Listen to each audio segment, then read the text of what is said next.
Students, I am Rachit here and welcome you to the students friend online classes. आज हम बात करने वाले हैं chapter number 23 of class 7th, role of the state government in distribution of resources से related कुछ question and answers के बारे में। तो सबसे पहले हैं one sentences. Who make the decision regarding resources allocation. जो रिसोर्सेज एलोकेशन है, रिसोर्सेज को किस तरीके से यूज़ किया जाना चाहिए और कहाँ कहाँ यूज़ होना चाहिए, इसके रिगार्डिंग जो डिसीजंस हैं वो कौन लेता है। तो इसके रिगार्डिंग जो डिसीजंस हैं वो नीति आयोग के द्वारा लिए जाते हैं, जिसमें काउंसिल ऑफ मिनिस्टर्स जो हैं वो हेल्प करते हैं। वो एक प्रॉपर रिपोर्ट बनाते हैं और उसके अकॉर्डिंग फिर रिसोर्सेज का एलोकेशन किया जाता है। Mention the 3 dimensions of health. Health के 3 डायमेंशंस तो फिजिकल, मेंटल एंड सोशल, ये 3 हेल्थ के फिजिकल मेन डायमेंशंस हैं। Which are 2 types of the health care service available to the people of India. India के peoples के लिए किस तरीके की हेल्थ सर्विस अवेलेबल है। तो प्राइवेट एंड पब्लिक 2 तरीके की जो हेल्थ सर्विस है वो अवेलेबल हैं इंडिया के पीपल्स के लिए। When was the NRHM launch in India. NRHM India में कब लॉन्च हुआ था। तो ये 2005 में लॉन्च हुआ था। What is the health management informational system. जो हेल्थ मैनेजमेंट इंफॉर्मेशन सिस्टम है ये क्या है। तो Kerala stated initially a health management information system for online reporting and analysing of the variety of the medical data which were necessary for the health care. ये एक online service है जो कि केरला के गवर्नमेंट के द्वारा स्टार्ट की गई थी, जिसके थ्रू मेडिकल डाटा और मेडिकल जो इन्फॉर्मेशन है उस पर नज़र रखी जा सकती थी। मतलब उनका डाटा कलेक्ट करने में ये सिस्टम जो है वो मदद करता था, जो कि हेल्थ केयर प्रोसीजर के लिए इम्पॉर्टेंट था। Next answer the question in brief. तो what is the meant by the term resources. Resources का मतलब क्या होता है and why is it important, इसका ये इम्पॉर्टेंट क्यों है। तो the collective wealth of the country in term of its resources. Resources can be net, material और ह्यूमन। जितना भी कंट्री के पास वेल्थ है, जो उनके पास पैसे हैं या ह्यूमंस हैं या मटेरियल है, इन सभी को रिसोर्सेज कहा जाता है। और रिसोर्सेज का अलोकेशन है वो बहुत ज़्यादा इंपॉर्टेंट होता है, बिकॉज इसी के थ्रू पता चल कर सकते हैं कि देश डेवलप हो रहा है या नहीं हो रहा है। फॉर एग्ज़ाम्पल हमारे पास बहुत सारी माइनें हैं, हमारे पास पीपल्स हैं, लेकिन हम उनका प्रॉपर यूज़ नहीं कर पा रहे हैं, तो हमारी जो कंट्री है वो डेवलप नहीं कर पाएगी। तो डेवलपमेंट को बैलेंस रखने के लिए रिसोर्सेज का प्रॉपर एलोकेशन ज़रूरी होता है। What does the health mean by the according to WHO। WHO के अकॉर्डिंग हेल्थ की डेफिनेशन क्या है या हेल्थ क्या कहलाती है। तो WHO के according health is the state of the complete physical, mental and social wellbeing of individual and the society at the large और merely absence of the disease and infirmity. WHO के according health उसे कहते हैं जब कोई व्यक्ति mentally, physically और socially fit होता है और उसमें कोई भी बीमारी नहीं पाई जाती इन तीनों से रिलेटेड, तब हम किसी व्यक्ति को हेल्दी कहा जाता है। या सोसाइटी में भी कोई इन्फेक्शन ना हो तब उसे हम हेल्दी कहते हैं। Describe the public health care service available in India. Public health care service के बारे में बताना है। तो पब्लिक हेल्थ केयर सर्विस वो सर्विस होती हैं जो गवर्नमेंट के द्वारा रन की जाती हैं। मतलब सरकारी हॉस्पिटल्स, गवर्नमेंट फैसिलिटीज़, ये सारी चीज़ें पब्लिक हेल्थ केयर फैसिलिटीज़ कहलाती हैं। इनमें जो इलाज होता है वो बहुत कम कीमत पे होता है, या कई इलाज जो हैं वो फ्री में भी किए जाते हैं। ये गवर्नमेंट के द्वारा चलाए जाते हैं, जिससे कि देश में बीमारी वगैरह का इलाज कम रेट पर किया जा सके, जिससे आम लोगों तक जो सुविधाएं हैं वो पहुंच सकें। इन्हें पब्लिक हेल्थ केयर सर्विस कहा जाता है। नेक्स्ट है what is national health mission. National health mission क्या है। तो government of India has launch the national rural health mission NRHM in 2005.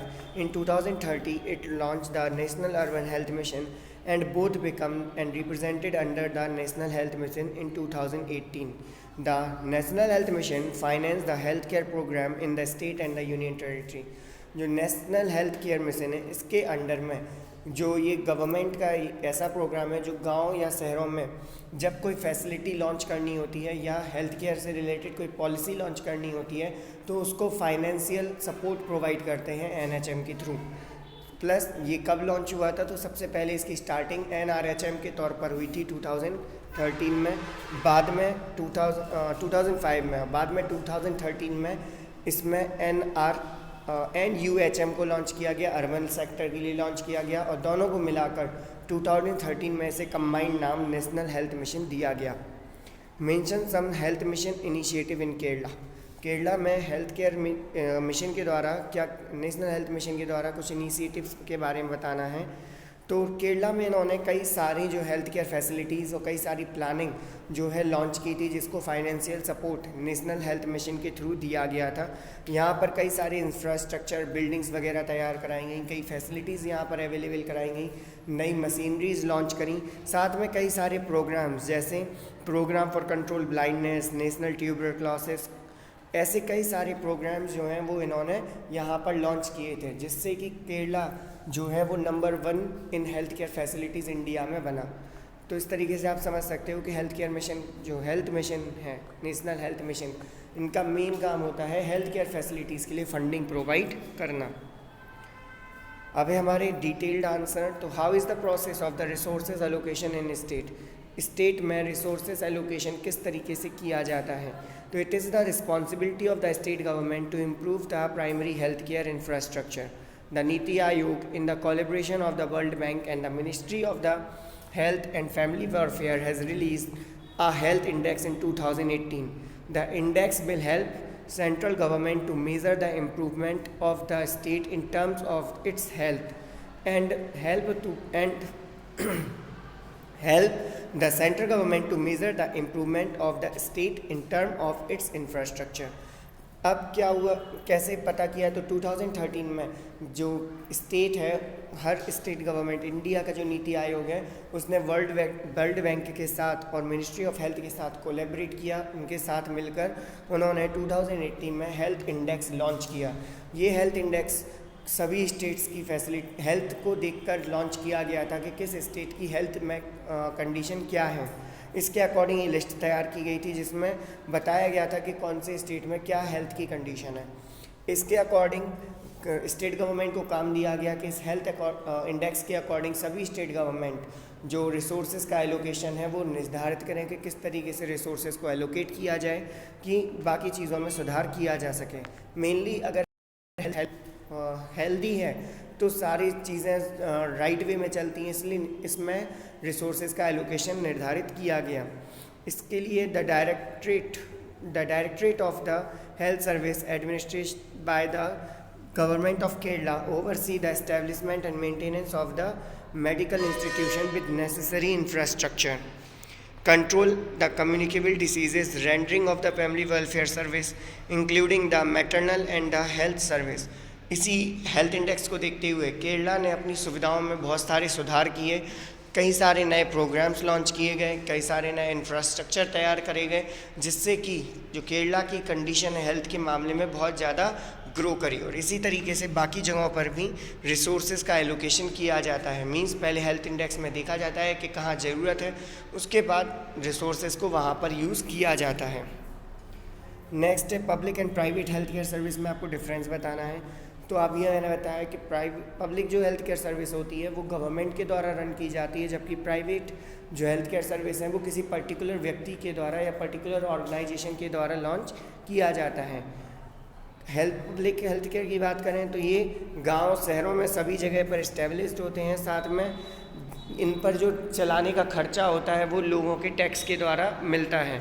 जबकि प्राइवेट की बात करें तो ये भी गांव सर्विस में अवेलेबल होते हैं, लेकिन इनका जो खर्च होता है वो लोगों से फीस के तौर पर लिया जाता है। पब्लिक हेल्थ केयर सर्विस में कई क्वालिटी का सामान, कई सारी जो गुड क्वालिटी की मटेरियल्स हैं वो फ्री ऑफ कॉस्ट या फिर कम कीमत पर दिए जाते हैं। लेकिन प्राइवेट इंस्टीट्यूशन गवर्नमेंट के द्वारा नहीं चलाया जाता, तो उन्हें अपने खर्चे मिलाने के लिए, अपनी मशीनरी के लिए, दवाइयों के लिए फंडिंग की ज़रूरत होती है, तो वो हैवी बिल के थ्रू अपने जो खर्चे हैं वो निकालते हैं। तो कह सकते हैं प्राइवेट हॉस्पिटल्स में बिल लिया जाता है, जिससे कि उनका काम चलता है। कई बार ये बिल बहुत महंगे होते हैं, जो कॉमन पर्सन के बाहर की बात होती है। What is the function of directorate of the health service in Kerala. Directorate of health service के क्या काम हैं केरला में। तो directorate of health service administrated by the government of the Kerala provide the prevention and the primitive health care in addition to the routine cultivated service and rehabilitation of the aspect of health care। जो directorate of health है service है केरला की, वो केरला की government के द्वारा manage किया जाता है। इनका मेन काम है केरला में हेल्थ केयर फैसिलिटीज़ को इनिशिएट करना, देखना और साथ में उससे रिलेटेड जो काम है वो कंप्लीट करना। उससे रिलेटेड इंफ्रास्ट्रक्चर तैयार कराना, इंफ्रास्ट्रक्चर मतलब बिल्डिंग वगैरह तैयार कराना, हॉस्पिटल्स तैयार कराना, सेंटर्स तैयार कराना अलग अलग। इसके अलावा कम्युनिकेबल डिसीज़ को रोकना, जो कम्युनिकेबल डिसीज़ जो फैल सकती हैं उनकी रोकथाम के उपाय करना, चाइल्ड सर्विस को देखना, फैमिली वेलफेयर सर्विसेज को देखना, ये सारे काम इसके अंडर में आते हैं। फोर्थ क्वेश्चन है what are the reason of the success of the health care programme. जो केरला हेल्थ केयर प्रोग्राम है, केरला के जो हेल्थ केयर प्रोग्राम्स उन्होंने लॉन्च किए थे, उसके सक्सेस होने के रीजंस क्या हैं। तो सबसे पहला है priorities given to upgradation of the health infrastructure in rural and urban area. इन्होंने सबसे पहला जो काम किया था वो किया कि अपने जो इंफ्रास्ट्रक्चर है, मतलब हॉस्पिटल्स हैं, सेंटर्स हैं, उन सभी को डेवलप किया। सबसे पहला काम इन्होंने ये किया।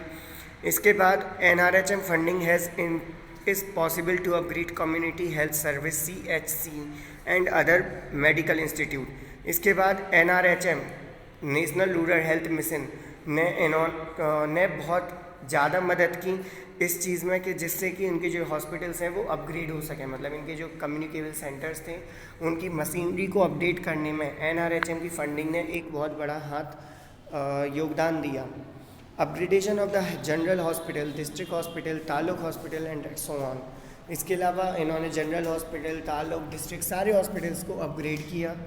इसके बाद to provide a health care service for the tribal, several mobile medical unit has function in state. This vehicle conduct the medical camp in the remote tribe areas where the treatment and control of ETC has provided. इसके अलावा जैसे अब tribal peoples हैं जो अपने गांव से बाहर निकल के शहर तक नहीं जा सकते हैं, तो उनको हेल्थ केयर प्रोवाइड करने के लिए उन्होंने कई सारी मोबाइल हॉस्पिटल्स तैयार कराए। मोबाइल हॉस्पिटल मतलब एक व्हीकल तैयार कराया जिसमें नेसेसरी फर्स्ट एड मटेरियल्स वगैरह को शिफ्ट किया गया, मशीनें फिट कराई गई जो कि जगह जगह पर जाकर कैंपिंग के थ्रू लोगों की हेल्थ पर निगरानी रखते थे, और अगर वहाँ पर ही इलाज हो सकता है तो वहीं पर मेडिसिन्स प्रोवाइड करते हैं, और अगर नहीं हो सकता है तो उन्हें बता देते हैं कि आपको बाहर हॉस्पिटल जाना होगा, जिससे कि दिखवाने का जो पहला खर्च है वो वहाँ से कंप्लीट हो जाता है। इसके बाद लोग जाकर बाहर दिखवा सकते हैं। तो इस तरीके से उन्होंने कई सारी सुविधाएं की जो कि बाद में हेल्थ मिशन को कंप्लीट करने में मदद मिला। जो हेल्थ केयर प्रोग्राम है इन सभी इनिशिएटिव्स की वजह से जल्दी कंप्लीट हो सके। फिफ्थ है describe the programme launch in the Kerala for the welfare and women and children. Women और चिल्ड्रंस के लिए केरला ने क्या इनिशिएटिव्स लिए, क्या प्रोग्राम्स लॉन्च किए, उनके बारे में आपको बताना है। तो सबसे पहले उन्होंने एक स्कूल प्रोग्राम लॉन्च किया, स्कूल हेल्थ प्रोग्राम लॉन्च किया, जिसमें जो बच्चे एडोलेसेंस तक आ चुके हैं स्कूल जाकर सभी बच्चों का एक रूटीन चेकअप कराया गया। उनसे देखा गया कि उनके बच्चे जो स्कूल में पढ़ने वाले बच्चे हैं वो किस तरीके से हैं। जो एडोलेसेंस में आ चुके हैं मतलब 13 to 14 ईयर्स के स्टूडेंट्स की चेकअप किए गए, उनके हेल्थ को ध्यान में दिया गया, क्योंकि जब वो हेल्दी होंगे तो आगे जाकर वही आगे का सोसाइटी तैयार करेंगे। इसके अलावा जननी सुरक्षा योजना जैसे प्रोग्राम भी लॉन्च किए गए, जिनका main M mortality, infant mortality को कम करना था। इन्फेंट मॉर्टेलिटी मतलब होता है नवजात शिशु की मृत्यु दर, मॉर्टेलिटी मतलब मृत्यु दर, और इन्फेंट मतलब छोटा बच्चा। तो उनकी जो मृत्यु दर है उसको कम करना, इस वे में इन्होंने काम किया। जननी सुरक्षा योजना में कई सारी सर्विसेज प्रोवाइड की। ऐसे और भी कई सारे प्लान्स जो थे वो उन्होंने लॉन्च किए ट्राइब्स के लिए भी, जिनमें से कुछ 2 इम्पॉर्टेंट प्रोग्राम जो हैं वो मैंने आपको मेंशन कर दिए। ओके, तो इसके साथ ये वीडियो ऑफ होती है। ये लास्ट चैप्टर था हमारा जो कि हमें समझना था। इसके साथ ही मैं आज की वीडियो को ऑफ करता हूँ। अगर आपको कोई भी कन्फ्यूज़न है नीचे आप कमेंट में डाल सकते हैं। मिलते हैं नेक्स्ट क्लास में। सी यू लेटर।